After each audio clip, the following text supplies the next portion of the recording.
Σήμερα θα ήθελα να μιλήσω για τους ηλικιωμένους οι οποίοι προσέρχονται με προβλήματα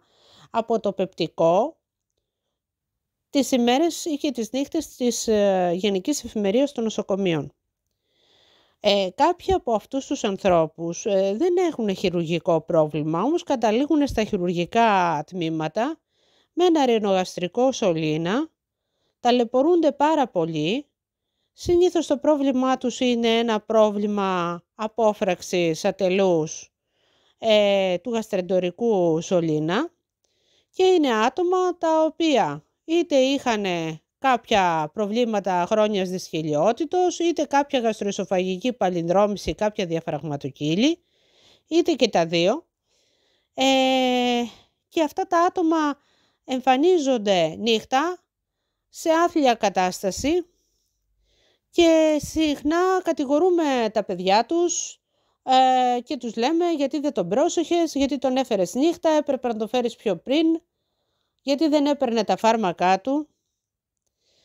Ωστόσο, άμα κάτσει κάποιος και ασχοληθεί σοβαρά με τις περιπτώσεις αυτές, θα δει ότι οι άνθρωποι αυτοί είχαν επισκεφθεί γαστρεντερολόγο, είχαν επισκεφθεί παθολόγο, είχαν πάει σε κάποια ιατρία, είχαν πάρει κάποιες συνταγές, είχαν αγοράσει τα φάρμακα που τους είχαν συστηθεί, είχαν στα συρτάρια τους τις δίαιτες που τους είχε συστήσει ο εκάστοτε εξειδικευμένος γιατρός για το θέμα τους,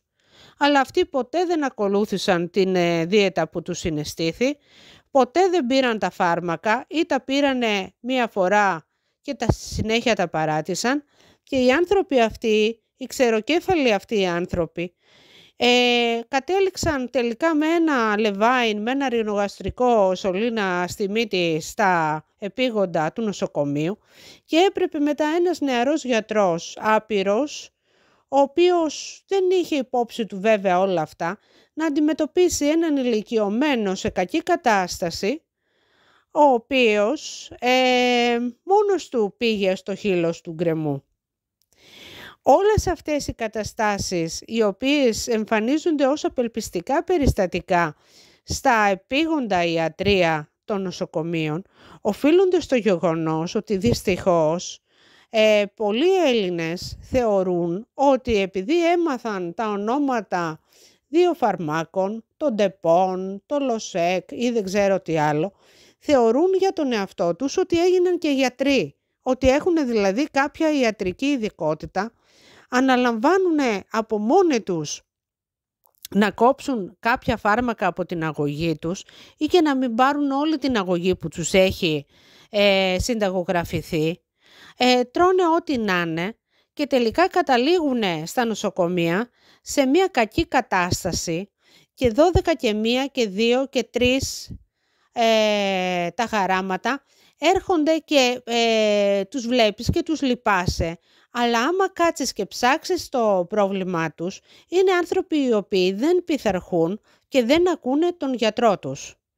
Δεν είναι δηλαδή όλοι άνθρωποι οι οποίοι τηρούν τις ιατρικές οδηγίες και λόγω της δρυμύτητας των προβλημάτων τους βρέθηκαν νύχτα χαράματα στο νοσοκομείο. Είναι άνθρωποι οι οποίοι δεν τηρούν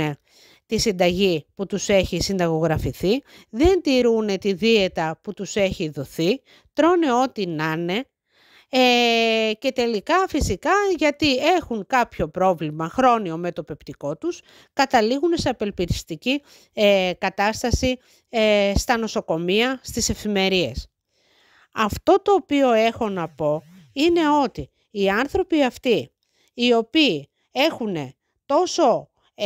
εγωισμό θα έλεγα, διότι δεν πειθαρχούν στις οδηγίες των γιατρών, αλλά και μπόλικη βλακεία, διότι τον εαυτό τους βλάπτουν, ο γιατρός δεν παθαίνει κάτι εάν εσύ δεν πειθαρχείς στις οδηγίες που σου δίνονται.